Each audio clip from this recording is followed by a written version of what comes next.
So ഇനി നമ്മൾ പറയാൻ പോകുന്നത് വളരെ ഇമ്പോർട്ടൻ്റ് ആയിട്ടുള്ള ഒരു ടോപ്പിക്കാണ് under pteridophyte. So we discussed about Sporangia, sporophyll, types of spores, microspore, megaspore. Another condition is there, all spores will be like a homosporous condition, etc. So now we are going to discuss about the features of Sporangia in different different members of Pteridophyte. Here in Filicales, it's an order under Pteridophytes. Filicales, Sporangia will form a cluster. So usually Sporangia will be like this. But in Filicales, Sporangia will be like this. That means they will form a cluster. If the Sporangia is clustered, then we will call it as sori. Okay? Sori nanu adine parayam. So sori can be divided into 3 types. They are simple sorus, gradate sorus and mixed sorus.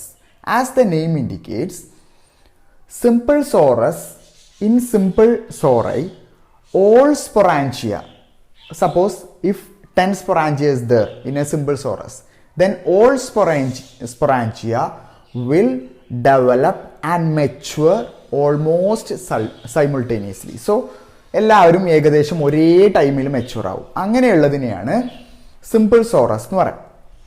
But in gradate sorus there is a grade, അല്ലേ? ഒരു grade ഉണ്ട്. അപ്പോൾ ഒരു ഭാഗത്ത് നോക്കുമ്പോൾ you can see from here, ഇവിടുന്ന് നോക്കുകയാണെന്നുവെച്ചെങ്കിൽ if you consider from this side you may see younger sporangia, പക്ഷെ ഇങ്ങോട്ട് പോകും തോറും ഓൾഡർ വൺസേക്കാരം ഉണ്ടാവുക. So there is a grade. അപ്പോൾ ഈ ഷിഫ്റ്റിംഗ് വരാം കേട്ടോ, യങ്ങർ ഇവിടെ വരാം, ഓൾഡർ ഇവിടെ വരാം. It may be shifted. അതൊക്കെ പിന്നെ depends on the species. But there is a definite gradation. There will be younger sporangia at one end and older ones at the other end. So അങ്ങനെയുള്ളതിനെയാണ് gradate sorus എന്ന് പറയാം. Then you can see the third one, mixed sorus. What is a mixed sorus? As the name indicates, it will be composed of both mature and younger spores. Mixed ആയിട്ടാണ് കാണുക. അങ്ങനെ you കെ not see a gradation or it will not develop and mature simultaneously. അഥവാ mix ചെയ്തിട്ട് യങ്ങറും ഓൾഡും ഒക്കെ mix ചെയ്തിട്ടുള്ള ഒരു സോറസ് ആണെങ്കിൽ അതിനെയാണ് മിക്സഡ് സോറസ് എന്ന് പറയുന്നത്. Then the next important features, spores germinate and form the next generation. So sporophytic generation is about to end. So spore വരുന്നത് മുതൽ, സ്പോറ് കഴിഞ്ഞാൽ പിന്നെ സ്പോറോഫൈറ്റിക് ജനറേഷനിലേക്ക് പോകാനുള്ള ഒരു ടെൻഡൻസിയാണ്. അഥവാ ഫ്രം സൈഗോട്ടിൽ നിന്നുമാണ് സ്പോറോഫൈറ്റിക് ജനറേഷൻ സ്റ്റാർട്ട് ചെയ്യുക. സോ ഇപ്പോൾ സ്പോറ് ഉണ്ടായിക്കഴിഞ്ഞാൽ sporophytic generation is over. Then gametophytic generation വരും. പിന്നെ ആൾട്ടർനേറ്റ് ചെയ്തിട്ട് സ്പോറോഫൈറ്റ് വീണ്ടും നമ്മളെ പ്ലാന്റ് ബോഡി വരും.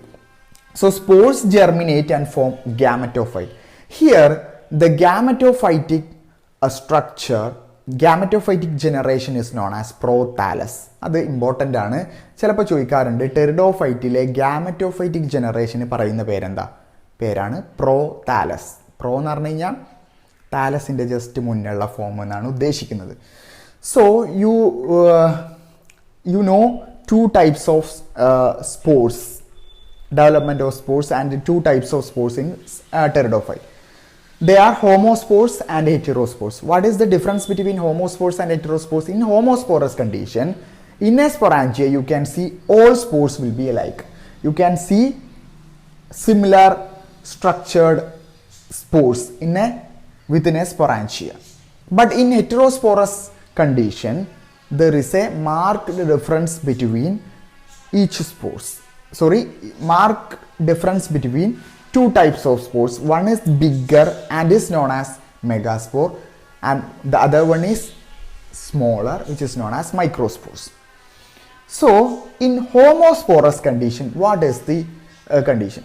നമുക്കൊന്ന് നോക്കാം. ഹോമോസ്പോറസ് ആയിട്ടുള്ള എല്ലാ സ്പോർട്സും ഒരേപോലെയുള്ള ഒരു സ്പൊറാൻജിയ എടുക്കുക. അതിനകത്തുള്ള സ്പോറ് ലിബറേറ്റ് ചെയ്യും. ലിബറേറ്റ് ചെയ്തിട്ട് it will form A structure which is known as gametophyte or prothallus അല്ലേ.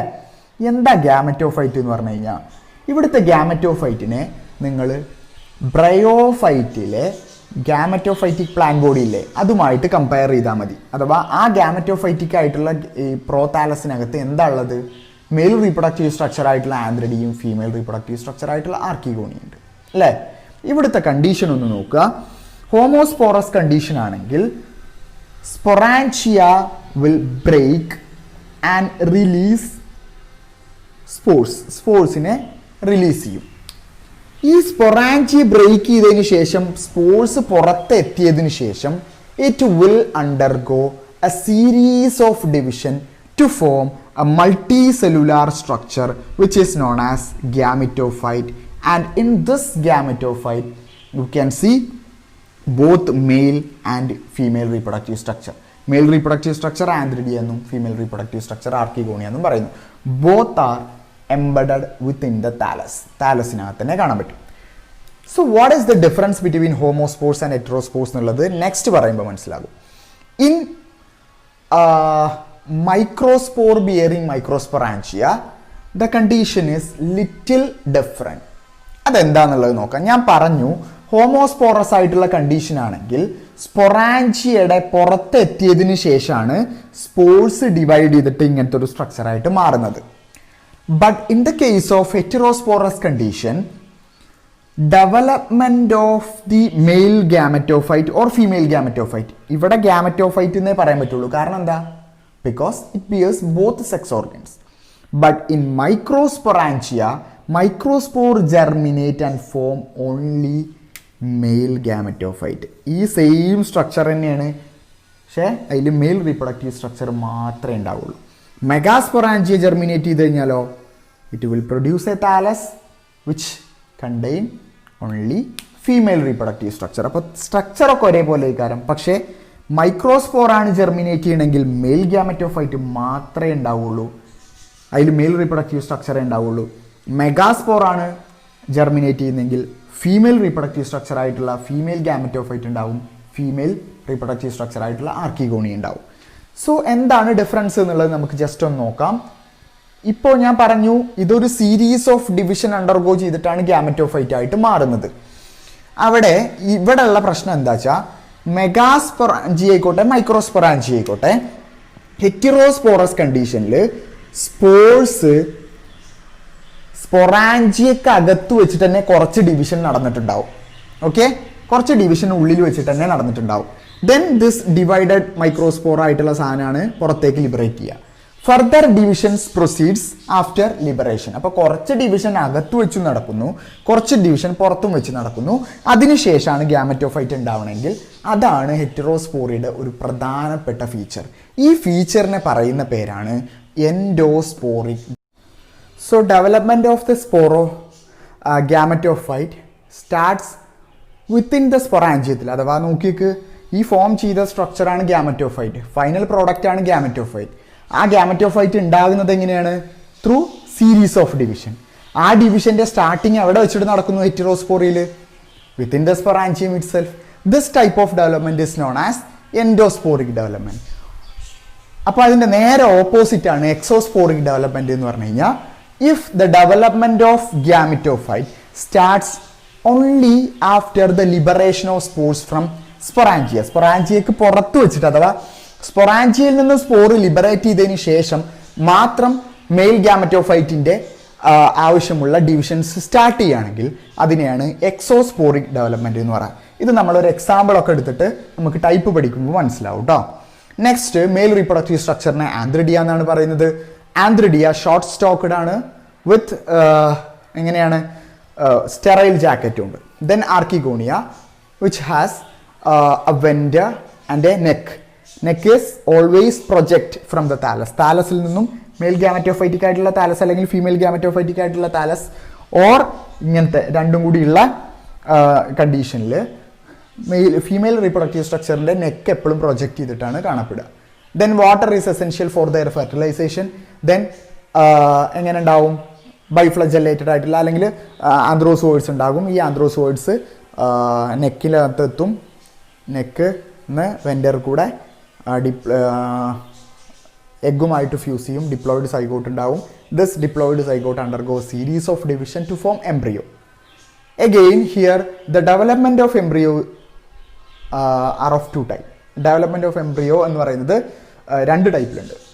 They are exoscopic ഡെവലപ്മെൻറ്റും എൻഡോസ്കോപ്പിക് ഡെവലപ്മെൻറ്റും. അതൊന്നുമില്ല. ഇത് ഞാൻ ഈ പിന്നെ വെൻഡർ വരച്ചിട്ടുള്ളൂ. വെൻഡർ നെക്കും ഇതുള്ള ഫീമെയിൽ റീപ്രൊഡക്റ്റീവ് സ്ട്രക്ചറിനകത്താണല്ലോ എംബ്രിയോ ഡെവലപ്പ് ചെയ്യുന്നത്. എംബ്രിയോൻ്റെ apical pole if it is directed towards neck region, ഇവിടെ ഇനി വരുന്നത് നെക്കല്ലേ, നെക്ക് റീജിയനിലേക്കാണ് അത് പ്രൊജക്റ്റ് ചെയ്ത് കിടക്കുന്നതെങ്കിൽ then it is known as exoscopic embryo development. Next apical pole of the embryo is directed towards deep എന്നിങ്ങോട്ടാണ് വെൻഡർ സൈഡിൻ്റെ, അഥവാ ഈ ഭാഗമല്ലേ വെൻഡറിലേക്ക് പ്രൊജക്റ്റ് ചെയ്തിട്ടാണ് നിൽക്കണമെങ്കിൽ അതിനെയാണ് എൻഡോസ്കോപ്പിക് ഡെവലപ്മെൻറ്റ് എന്ന് പറയാം. ഓക്കെ, അപ്പോൾ എൻഡോസ്കോപ്പിയും എൻഡോസ്പോറിയും തമ്മിൽ വ്യത്യാസമുണ്ട്. എൻഡോസ്കോപ്പി എന്ന് പറഞ്ഞു കഴിഞ്ഞാൽ ഡെവലപ്മെൻറ്റ് ഓഫ് എംബ്രിയോയുമായിട്ട് ബന്ധപ്പെട്ടിട്ടുള്ളതാണ്. എൻഡോസ്പോറിക് ഡെവലപ്മെൻറ്റ് എന്ന് പറഞ്ഞു കഴിഞ്ഞാൽ ഗ്യാമറ്റോഫൈറ്റിൻ്റെ ഡെവലപ്മെൻറ്റുമായിട്ട് വരുന്നതാണ്. Then life cycle is diplontic. Why it is known as diplontic? Here the prominent phase is sporophytic plant body which is diploid, which produce spores which may be homospores or heterospores as the condition demands. Any homosporous angle it will produce next generation which is known as prothallus.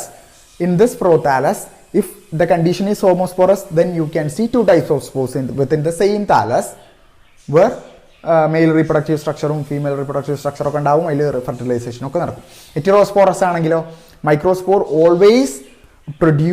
Always germinate to form male gametophyte. Megaspore ആണെങ്കിലോ female gametophyte.